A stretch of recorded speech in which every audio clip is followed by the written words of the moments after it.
वहीं जन स्वराज के संस्थापक प्रशांत किशोर ने नीतीश कुमार की विपक्षी एकता को लेकर चल रही कवायद पर तंज कसते हुए कहा कि नीतीश कुमार पढ़े लिखे व्यक्ति हैं, लेकिन आज उनकी हालत अंधों में काना राजा जैसी है। नीतीश कुमार बिहार में एकमात्र पढ़े लिखे व्यक्ति हैं, इस बात का भ्रम उनको हो गया है। मैं ही सब जानता हूं, मुझे ही सब मालूम है। नीतीश कुमार आज अपने इर्द गिर्द सब बेवकूफ लोगों को बैठाए हुए हैं। प्रशांत किशोर ने कहा कि आज बिहार में ऐसा नेता है जिसको नाम लिखना नहीं आता, और वही नीतीश कुमार को नाम लिखना आता है, तो लोगों को लगता है कि वो बहुत बड़े विद्वान आदमी हैं। बिहार में नेता ऐसा ही बनते आया है जो शर्ट के ऊपर गंजी पहनता हो और अपने को जमीनी नेता कहलवाने का दावा करता हो। आज नीतीश कुमार गंजी के ऊपर शर्ट पहन रहे हैं तो सबको लग रहा है कि वो विद्वान आदमी हैं। जिनका अनुभव है, जिनकी समझ है, उनकी मदद ली जाए। नीतीश कुमार की हालत है अंधों में काना राजा की। नीतीश कुमार बिहार के एकमात्र पढ़े लिखे व्यक्ति नहीं है, लेकिन उनको यह भ्रम हो गया है कि मैं ही सब जानता हूं, मुझे ही सब मालूम है, इसलिए कि अपने इर्द गिर्द जितने बेवकूफ है उसको सब बैठाए हुए हैं। यहाँ नेता है, वो उसको नाम लिखने नहीं आता है, तो नीतीश कुमार को नाम भी लिखने आता है तो लोग कहते हैं बहुत बड़ा विद्वान आदमी है। यहाँ अभी तक नेता ऐसा ही बना है जो कि शर्ट के ऊपर गंजी पहनता है और अपने को जमीनी नेता बताता है। तो नीतीश कुमार गंजी के ऊपर शर्ट पहन रहे तो लोग कह रहे हैं बड़ा समझदार है। भाई, नीतीश कुमार पढ़े लिखे व्यक्ति हो सकते हैं, लेकिन वो बिहार के एकमात्र पढ़े लिखे व्यक्ति नहीं है। उनसे ज्यादा पढ़ा लिखा व्यक्ति, उनसे ज्यादा समझदार लोग बिहार में हजारों की संख्या में। जरूरत इस बात की है कि जो लोग भी राज्य को चला रहे हैं वो बिहार के और बिहार के बाहर के भी लोग जो पढ़े लिखे हैं, जिनका अनुभव है, जिनकी समझ है, उनकी मदद ली जाए। नीतीश कुमार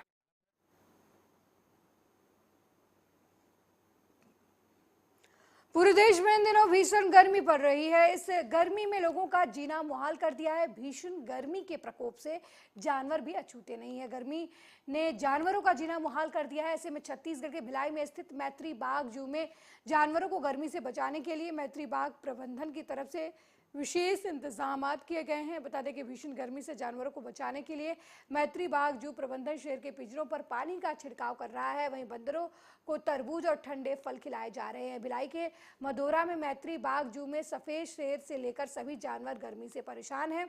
दोपहर के समय जानवर गर्मी से ज्यादा परेशान हो जाते हैं। मैत्री बाग जू के प्रबंधन ने जानवरों को भीषण गर्मी से बचाने के लिए फव्वारे का इंतजाम किया है ताकि बैरक में मौजूद जानवरों को गर्मी से राहत मिल सके।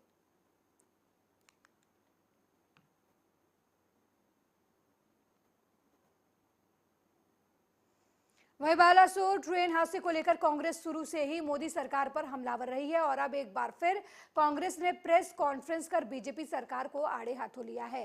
कांग्रेस प्रवक्ता सुप्रिया श्रीनेत ने कहा कि रेल से इस देश का आम आदमी सफर करता है। कल जब हम आपका परिवार, देश के लोग रेल में बैठेंगे तो याद रखेंगे कि आप ये सफर अपने रिस्क पर कर रहे हैं। सरकार की कोई जिम्मेदारी नहीं है। साथ ही सुप्रिया ने बीजेपी नेताओं के घायलों से मुलाकात पर भी तंज कसते हुए कहा कि ये स्वांग रच रहे हैं।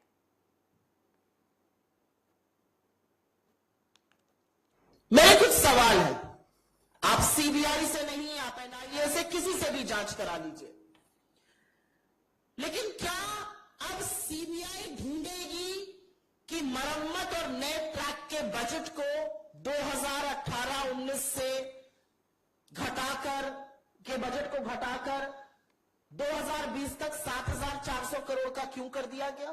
क्या सीबीआई ये बताएगी कि इस बजट में 23% कटौती क्यों हुई? क्या सीबीआई ये ढूंढेगी कि जब रेलवे चिंतन शिविर हुआ तो हर जोन को सुरक्षा पर बोलना था, सबको चुप करके क्यों बैठा दिया गया और एक ही जोन को बोलने की इजाजत क्यों दी गई? और क्या सीबीआई ये ढूंढेगी कि उस चिंतन शिविर में सिर्फ वंदे भारत और कितना रेवेन्यू रेलवे से निकल सकता है पर चिंता क्यों हो रही थी? सुरक्षा की बात क्यों नहीं हो रही थी? क्या सीबीआई ये ढूंढेगी कि जो CAG, controller and auditor general की लेटेस्ट रिपोर्ट है जो बताती है कि 2017 से 2021 के बीच में 10 में से करीब 7 हादसे पटरी से उतर जाने, डीरेलमेंट के कारण हुए, वो क्यों हुए? क्या सीबीआई ये ढूंढेगी कि ईस्ट कोस्ट रेलवे में सुरक्षा के लिए रेल और वेल्ड का परीक्षण क्यों नहीं हुआ इस दौरान? 10 में से 7 हादसे डीरेलमेंट की वजह से होते हैं और ईस्ट जोन जहां बालासोर में एक्सीडेंट हुआ वहां पर इसका परीक्षण तक नहीं किया जाता है 4 सालों में। क्या सीबीआई ये ढूंढेगी? क्या सीबीआई ये ढूंढेगी कि रेल राष्ट्रीय कोष का फंडिंग 79% क्यों घटा दी गई? क्या सीबीआई ये ढूंढेगी कि 20,000 करोड़ रुपए आवंटित करना था, वो पैसा क्यों नहीं आवंटित करा गया ट्रैक की मेंटेनेंस के लिए? ये सवाल आपसे पूछ ले। क्या सीबीआई का ये काम है? क्या सीबीआई ये ढूंढेगी कि 3 लाख रिक्त पद क्यों है? क्या?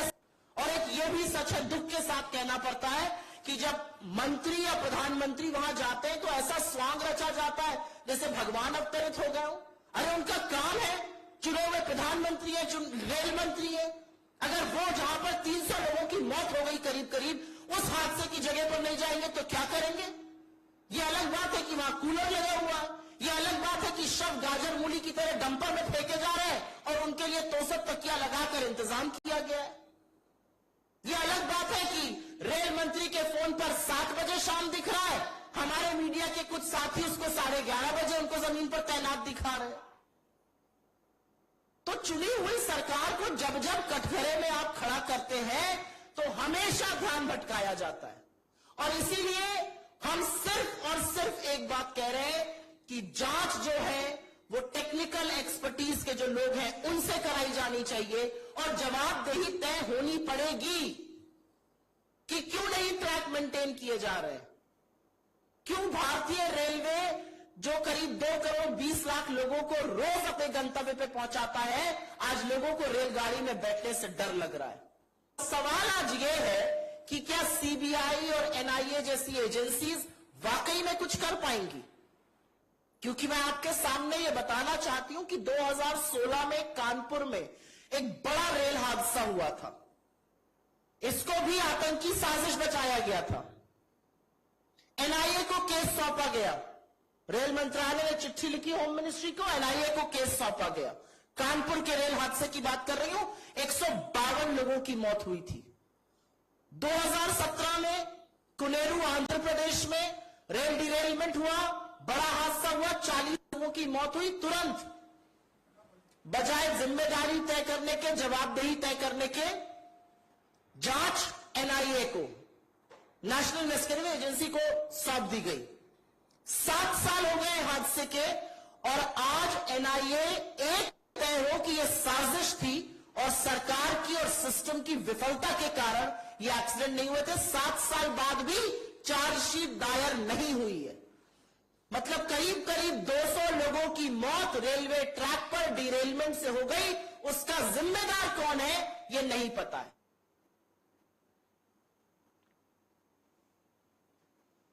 वहीं राकेश टिकैत का पहलवानों के नौकरी ज्वाइन करने पर बयान सामने आया है। किसान नेता राकेश टिकैत ने कहा कि भारत सरकार उनसे मिलना चाहती थी, वो हमारी नॉलेज में है। हमने कुरुक्षेत्र की खाप मीटिंग के सभी लोगों से कहा था कि भारत सरकार मिलना चाहती है, वो मिली। हमने 9 तक का समय दिया था, 9 तारीख तक का, और टाइम भी दिया था। उन्होंने बातचीत की, खिलाड़ियों ने ज्वाइन किया। ज्वाइनिंग करके आंदोलन करना कोई गुनाह नहीं है, सच्चाई की बात कहना कोई गुनाह नहीं है। उन्होंने नौकरी की है, सरकारी नौकरी थी उनकी, वो लोग उस पर गए हैं। आंदोलन से पीछे वो नहीं हटे हैं और ये आंदोलन पूरा देश लड़ेगा।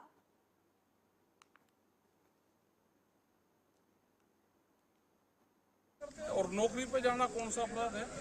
सरकारी नौकरी क्यों छोड़े हुए? भाई हम उनको, देश के लोग क्या उनको अपनी सैलरी दे सकते हैं? हम वे क्यों नौकरी छोड़ते हैं? वे आंदोलन उन्होंने करा है। बहुत से विभाग हैं जिसमें घटनाएं घटती है, या कोई विभाग के लोग नौकरी करते हैं सामने कभी आंदोलन में आए?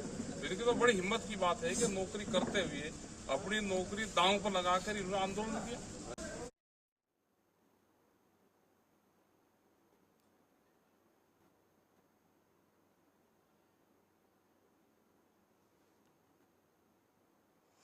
वहीं मरहूम माफिया अतीक अहमद और अशरफ हत्याकांड की सुनवाई होगी आज। आपको बता दें कि तीनों शूटर्स की न्यायिक हिरासत 14 दिन की और बढ़ाने की एसआईटी की तरफ से मांग की जा सकती है। एसआईटी शूटर लवलेश तिवारी, शनि सिंह और अरुण मौर्य से पहले ही प्रतापगढ़ जेल में पूछताछ कर चुकी है। इस दौरान कोई ठोस जानकारी न मिल पाने की वजह से एसआईटी आज फिर न्यायिक हिरासत में 14 दिन की मांग कर सकती है। आपको बता दें कि माफिया अतीक अहमद और अशरफ की 15 अप्रैल 2023 को 3 शूटर्स ने गोली मारकर कालवे हॉस्पिटल में मेडिकल चेकअप के दौरान हत्या कर दी थी।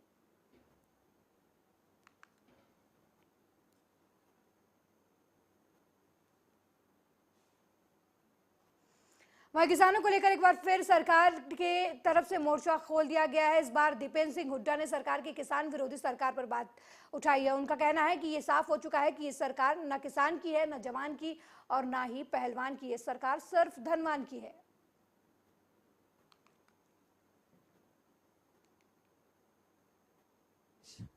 के चर्चित मंदसौर गोलीकांड की 6वीं बरसी पर हरियाणा के कुरुक्षेत्र शाहबाद में कल भाजपा ने एक बार फिर अपना किसान विरोधी चेहरा दिखाया है। कल जिस बर्बरता के साथ किसान पर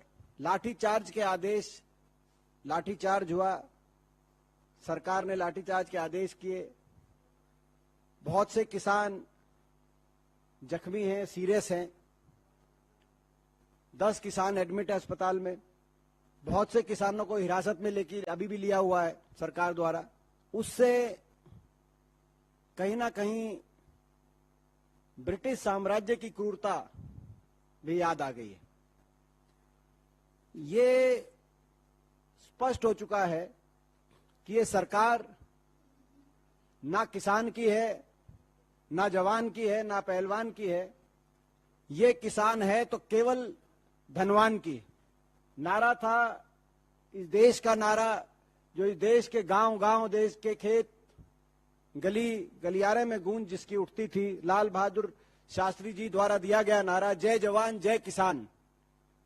अब उस सरकार ने नारे को बदल दिया है, पिटे किसान जय धनवान। ये नारा इस भाजपा का है।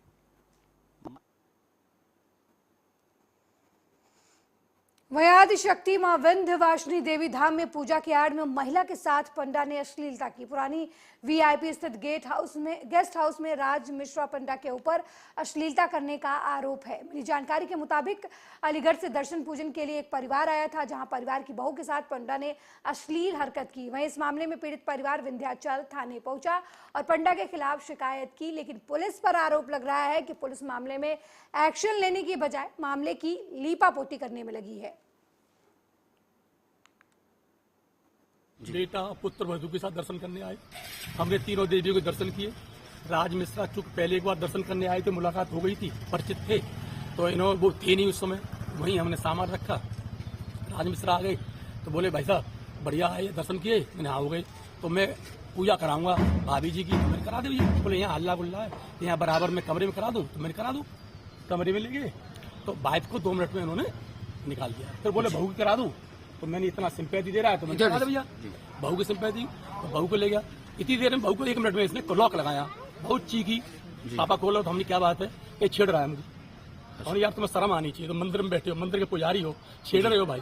मैंने क्या आगे 4 जो चीजें नहीं छूनी चाहिए हाथ लगाई। हम तुरंत सामान लेके बाहर आ गए। 112 पे कॉल किया हमने, फिर पुलिस आ गई है। पुलिस यहाँ ले आई।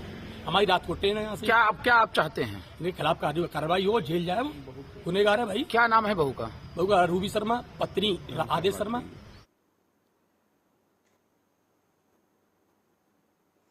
रायबरेली पुलिस को बड़ी सफलता मिली है। 3 गो तस्करों को मुठभेड़ के दौरान गिरफ्तार किया गया है और तीनों बदमाशों के पैर में गोली लगी है। बदमाशों के पास से भारी मात्रा में असलहा और कारतूस बरामद किए गए हैं। दरअसल गौ तस्करी की सूचना पर एसओजी और महाराजगंज पुलिस की तरफ से चेकिंग अभियान चलाया जा रहा था, तभी संदिग्ध स्कॉर्पियो आती हुई दिखाई दी। पुलिस ने स्कॉर्पियो को रुकने का इशारा किया, लेकिन स्कॉर्पियो सवार बदमाशों ने पुलिस पर गोली चला दी, जिसके बाद पुलिस और बदमाशों के बीच मुठभेड़ शुरू हो गई। आपको बता दें कि स्कॉर्पियो सवार तीनों बदमाश गाड़ी छोड़कर पैदल जंगल में भाग गए। पुलिस ने कॉम्बिंग ऑपरेशन चलाया, जिसमें मुठभेड़ हुई और आरोपियों को गिरफ्तार कर लिया गया। रेफर होके 3 युवक हमारे पास आए हैं जिनका नाम इमरान है, कासिफ तथा लवकुश, और जो 108 एम्बुलेंस द्वारा और पुलिस द्वारा लेके आए गए, जो घायल अवस्था में है उनको भर्ती करके उनका इलाज चल रहा है। ये महाराजगंज CSC से रेफर होके 3 युवक हमारे पास आए हैं जिनका नाम। योगी सरकार का ऑपरेशन क्लीन लगातार जारी है। आज रायबरेली पुलिस व SAG को संयुक्त मुठभेड़ में 3 गो तस्करों को गिरफ्तार करने में सफलता मिली। आप देख सकते हैं यहाँ पर ये लोकुश है जो एक गो तस्कर है, और ये इतने शातिर हैं कि लगातार जो है क्षेत्र में जो है वो पहले मोटरसाइकिल से आगे रेकी करते थे, उसके बाद वाहनों को ये लादते, जानवरों को वो लोडर में लाद कर ले जाते थे। लेकिन आज रायबरेली पुलिस जो है इनको जैसे ही रुकने का इशारा किया है, इन तीनों बदमाशों ने पुलिस पर गोली चला दी। आप देख सकते हैं ये बदमाश जो है ये सब शातिर अपराधी हैं और ये मोहनगंज थाना क्षेत्र के हैं। आपको बताते चले ये पुलिस की नाक में दम रखे करे हुए थे और लगातार जो है गो तस्करी की वारदातों को अंजाम दे रहे थे। लेकिन आलोक प्रियदर्शी के नेतृत्व में गठित SOG और महाराजगंज की पुलिस को आज बड़ी सफलता मिली है और पुलिस मुठभेड़ में तीनों बदमाशों के पैर में गोली लगी है और इन तीनों बदमाशों के पास से एक स्कॉर्पियो गाड़ी है, एक लोडर और मोटरसाइकिल को बरामद किया गया है। तीनों अपराधी जो है वो मोहनगंज थाना क्षेत्र जनपद अमेठी का रहने वाला है, एक लखनऊ का है, एक मिल एरिया थाना क्षेत्र का रहने वाला है। तीनों बदमाशों के पास से जो है वो अवैध असलहा और कारतूस भी बरामद हुआ है। तो निश्चित रायबरेली योगी सरकार के निर्देशों का पालन करते हुए रायबरेली पुलिस को एक बड़ी सफलता मिली है कि पुलिस मुठभेड़ में तीनों गो तस्कर गिरफ्तार हुए हैं। कैमरा पर्सन विपिन के साथ ओम शंकर शुक्ला, आर्या न्यूज, रायबरेली। वहीं नेशनल कॉन्फ्रेंस के नेता उमर अब्दुल्ला चुनाव को लेकर बयान जारी कर चुके हैं। उनका कहना है कि चुनाव उनका हक है, जम्मू कश्मीर के लोग चुनाव चाहते हैं और अगर चुनाव आयोग पर कोई दबाव है तो वो कहे कि हम पर दबाव है और हम चुनाव नहीं करवा सकते। हालात खराब हो चुके हैं, G20 का आयोजन कर हालात पर पर्दा डालने की कोशिश की जा रही है। इलेक्शन हमारा हक है। अगर ये जम्मू कश्मीर के लोगों का हक छीनना चाहते हैं और इनको हमारा हक छीन के कोई बहुत बड़ी तसल्ली मिलती है तो कर, हमारी भी थोड़ी बहुत सेल्फ रिस्पेक्ट है, इज्जत है, हम इनके सामने घुटने नहीं टेकेंगे कि इलेक्शन कमीशन को इसका जवाब देना चाहिए। हम इलेक्शन कमीशन से सुनना चाहते हैं। क्या chief election commissioner of India ने ये नहीं कहा कि यहाँ वैक्यूम है?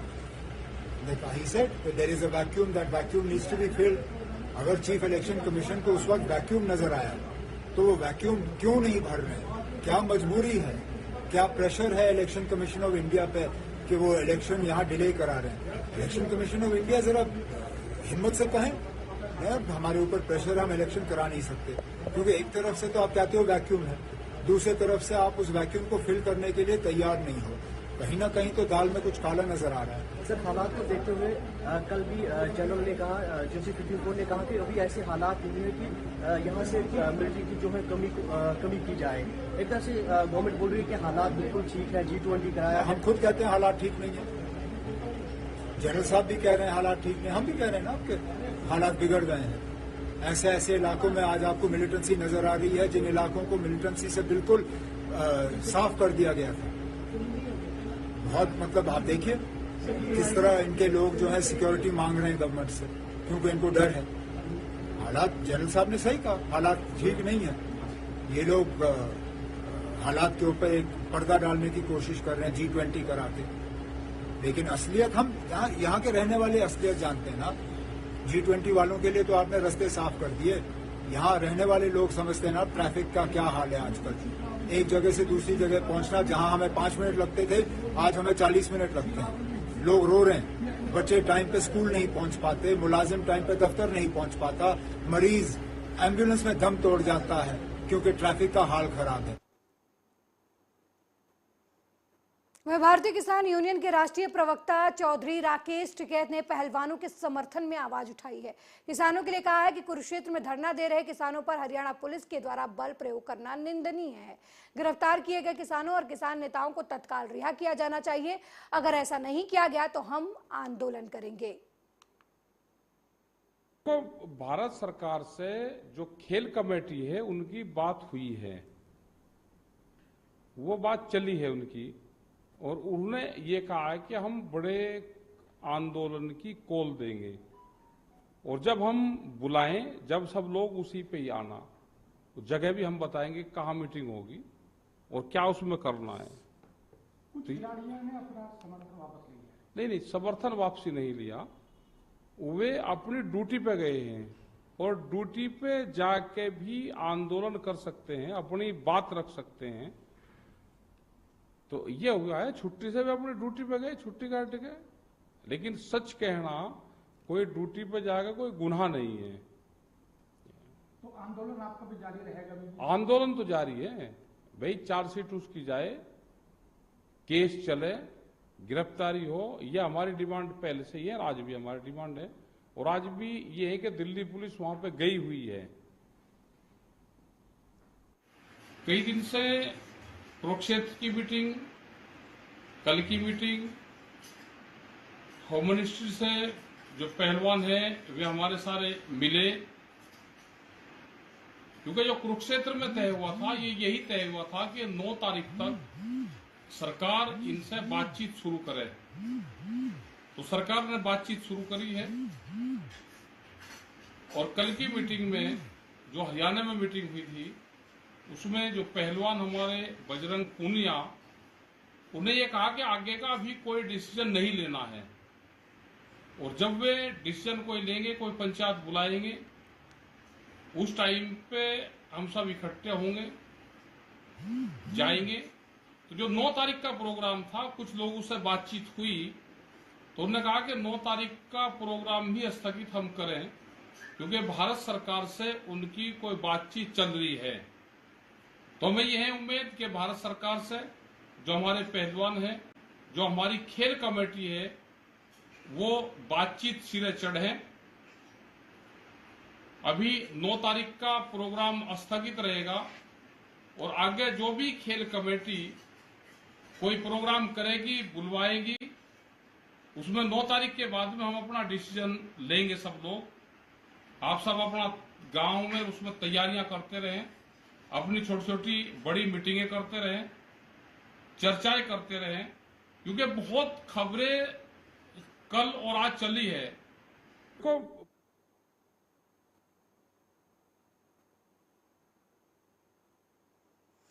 इस बुलेटिन में मेरे साथ फिलहाल इतना ही। देश दुनिया की तमाम खबरों को देखने के लिए देखते रहिए आर्या न्यूज। नमस्कार।